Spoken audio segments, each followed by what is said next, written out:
because of some of our congressmen who have a conscience, okay, the ones that have a conscience, that have a heart, that have some semblance of humanity, were so horrified what they saw or what they heard at this particular meeting that the information has now been leaked. And what information am I speaking of? Well, I'm going to share that with you. This is posted by Glass. Okay? The secret meeting of Congress discusses imminent martial law. This is by B.A. Brooks. It's the United American Freedom Foundation.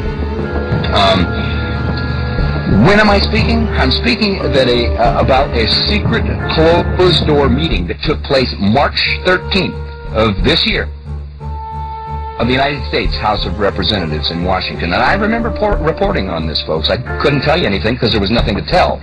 But it's interesting to note that in the history of the United States, that this secret closed-door meeting was only the 4th time in the history of this country that such a meeting was held by the House of Representatives.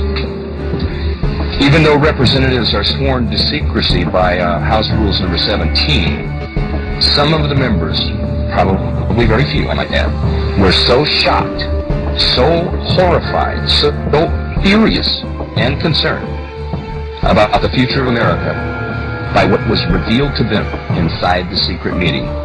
Well, folks, they have started to leak this secret information to independent news agencies around the world. The mass media said almost nothing, which is not a surprise, about the secret meeting of the House, mentioning only one of the items that was being discussed: the new surveillance techniques that are going to be used by the U.S. government to watch all of us, all American citizens. The story was first released in a newspaper out of Brisbane, Australia, curiously enough, revealing the contents of the secret U.S. government meeting and plans for America, including all of its citizens. Yes, folks, us. Shortly thereafter, David J. Meyer from the Last Trumpet Ministries found it, and he made it more available for the world to see. Now, hold on to your seats, folks, because this is what has been revealed about that meeting. Number one, the imminent, and I don't say possible here, I say the imminent collapse of the United States economy to occur sometime in late 2008. Now, for those of you who listen to Bob Statman on Tuesdays, or you've talked to Robbie Noel, or you've had any conversations or listened intently to John Statmiller's show, or if you go into kidco.com or watch not a secret to anybody. This has been going on for quite some time, but it's been escalating of late. And then, of course, we have the CDOs, we have the hedge funds, we have the Bear Stearns debacle, we have these members that are these fall guys that are being arrested for it, similar to the Enron scandal. And they're going to turn around and blame somebody for it. But the fact is that, according to this meeting, the imminent collapse in the United States economy to occur sometime in late 2008.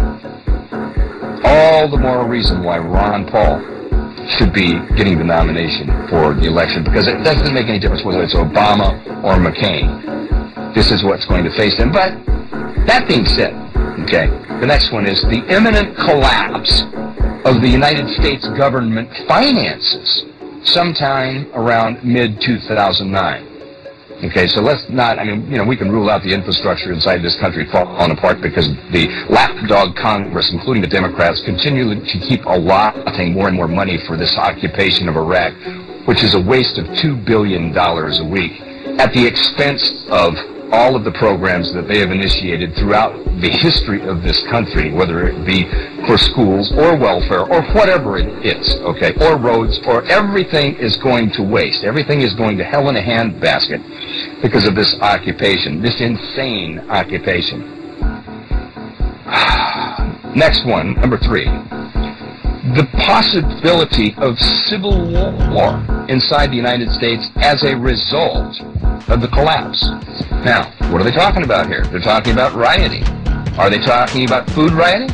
Well, We could put that on the list of possibilities, as I spoke with you just a few minutes ago about, I wonder, as I looked at this receipt, as I spoke about earlier in the show, where they're sending a warning out right out of a mainstream multi-state grocery store talking about the food that they sold to us most likely or is contaminated with these specific dates on it, and to give it back. And one of the things that went through my mind is, what is the average ignorant American doing when they look at this? Do they have a clue what's going on here? And my mind tells me probably not. Okay, but that was number 3, the possibility of a civil war inside the United States as a result of the collapse. Now remember, folks, they are telling this to our congressional members, and there was a very few of them, who were shocked, horrified, furious, and concerned enough, which means they had conscience enough to leak this story. But listen to number 4. Number 4, the advance, and I emphasize advance, roundups of insurgent U.S. citizens that are likely to move against the government.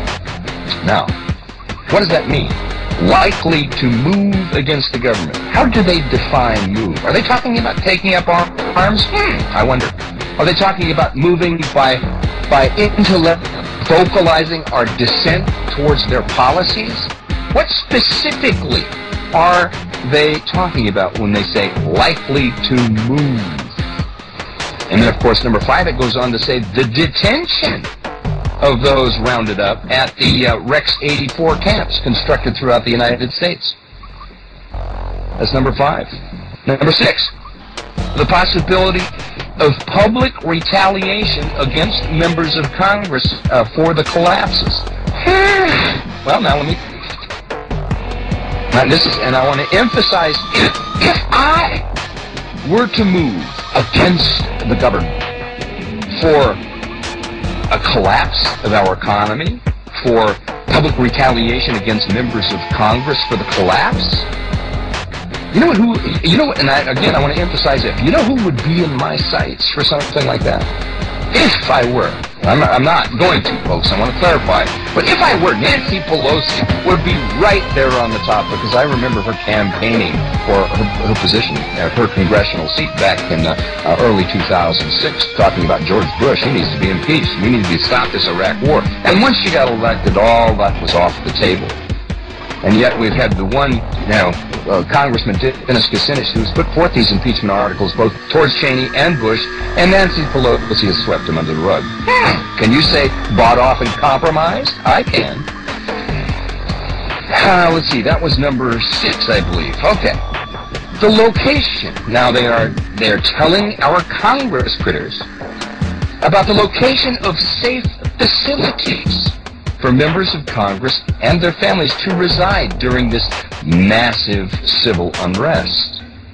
So they're giving them a place to go. They're telling them that there's going to be the possibility of public retaliation against members of Congress for the collapses, and they're giving them the location of safe facilities for members of Congress and their families to reside during this massive civil unrest.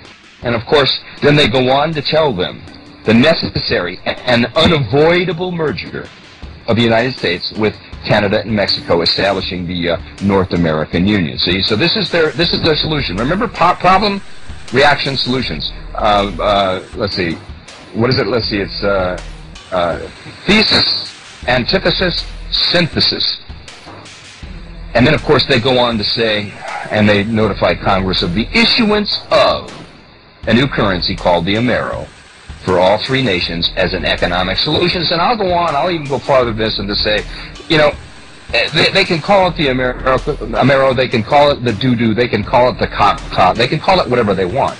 But I'm going to go on to say that we're not going to be able to physically feel it, hold it, touch it, drive it down the road, hold it in our hands. We're not going to be able to put it in our piggy banks or anything, folks. I believe that they will institute what they have been trying to do for a long time, which is indeed the cashless society. And if you don't want to play ball, they're just going to turn off your chip, or they're going to put a little red flag against you in their computer system, and you will not exist anymore. That's my prediction. I could be wrong, but I don't think so. Okay.